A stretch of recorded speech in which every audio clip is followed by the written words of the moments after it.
It has been a very, very bad week for the NFL. The Ray Rice domestic violence scandal took a new turn after accusations that Commissioner Roger Goodell knew back in June that Rice punched his now wife.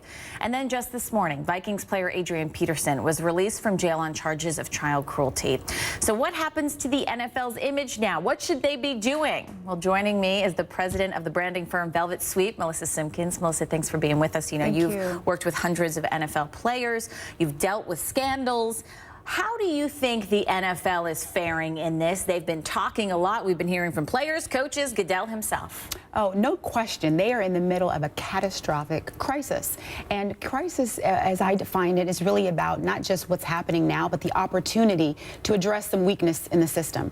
And so right now, there's a lot of messages out there. There's a lot of conflicting conversations. And the NFL is going to really need to take charge of the conversation and really come out with a clear and concise message. And say what? I mean, what is the number one thing they have to say to calm this down? I think it's authenticity and truth. You know, I think Commissioner Goodell mentioned this. Listen, we got it wrong the first time on the issue of domestic violence. And I think overall the NFL has done not the best job of really stepping up to the table and saying, listen, we are not just about the game of football. We have a civic responsibility to begin to engage in these community social issues that our players are every day involved in. And I think that's really an opportunity that they have to take advantage of. They have to take advantage of, because 35% of their audience, females. I mean, they're talking to the very people that are outraged.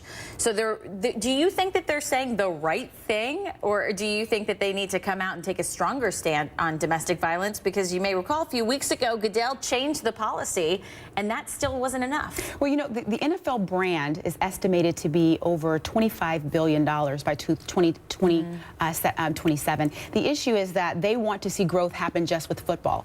And at the end of the day, their greatest asset is their player. So no matter how great the game is, if players, and let me be very clear, our firm has worked with the NFL as a client, and I've been out and met with the hundreds of NFL athletes. They are not all doing things that are getting scandalous reporting. Yeah, but nevertheless, according to the New York Times, there have been 85 domestic violence charges against NFL players since the year 2000. Many have been, charged. Some have been convicted, and they're still playing. Oh, absolutely. It's very clear. They have not taken a proactive, and I'd say a no-tolerance approach to domestic violence, and that's where we are today. I think the NFL is going to have to step up and say, listen, we need to make this a concerted effort, and we will not tolerate domestic violence. It is a crime not just against women, it's a crime against families and against humanity. Let's switch to Adrian Peterson, especially talking about families. He's charged with child cruelty.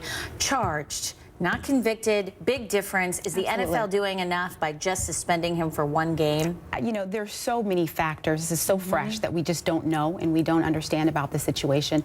You know, being able to speak to Adrian's situation, I can't directly, but I know that because the NFL is in the limelight right now, all of these circumstances are really bubbling up as it relates to abuse. When it comes to Adrian Peterson, do you think he needs to come out and make a public statement as to what exactly happened here and clarify the details? Because we don't have a lot of details, even from authorities. Absolutely. I think he does need to take, for his brand, take control of the message, step out and say, listen, this is what's happened. He's cooperated with police thus far, which is wonderful, and really, take a stance in terms of protecting his brand, but also giving the truth of his own story. Interesting. Melissa Simkins, thank you so much for being with us. We appreciate it.